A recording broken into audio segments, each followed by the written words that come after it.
2014 साली युती जी आहे ती चार जागांसाठी तुटली असा दावा जो आहे तो देवेंद्र फडणवीस करतात आहेत आणि त्यावेळेस आमचं ठरलेलं होतं भाजपचं की मुख्यमंत्री पद जे आहे ते शिवसेनेला द्यावं म्हणून आणि उपमुख्यमंत्री पद भाजपला द्यावं। त्या कालखंडामध्ये ज्याच्या जागा जास्त निवडून येतील त्याला मुख्यमंत्री पद द्यावं असं धोरण होतं। म्हणजे नंतरच्या कालखंडामध्ये शिवसेना आणि भाजपच्या संदर्भामध्ये आम्ही जागा द्यायला तयार होतो, परंतु त्यांना काही जागा जास्तीच्या हव्या होत्या। पूर्वीच्या कालखंडामध्ये 117 अधिक 143 अशा स्वरूपाच्या जागा आम्ही घेत होतो। त्याच्यानंतरच्या कालखंडामध्ये शिवसेनेला अधिकच्या जागा हव्या होत्या आणि भाजपला तर आपली परिस्थिती पाहून अधिक जागा द्यावा अशी विनंती होती।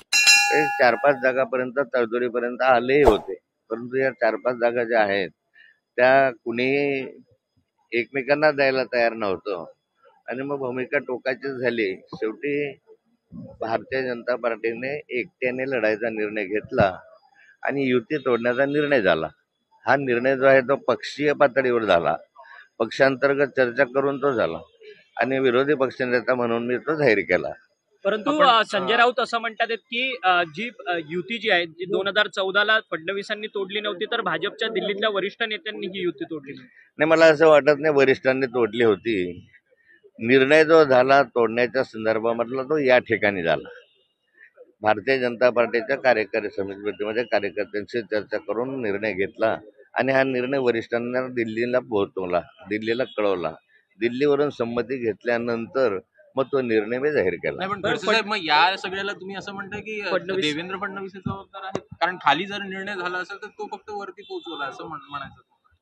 देवेंद्र फडणवीस त्या निर्णय प्रक्रियेतला एक भाग होता आणि आता देवेंद्र फडणवीस पक्षाचे अध्यक्ष होते आणि मी विरोधी पक्षनेता होतो, त्यामुळे दोघांपैकी कोणीतरी तो निर्णय जाहीर करणं आवश्यक होतं आणि तो निर्णय मी जाहीर केला।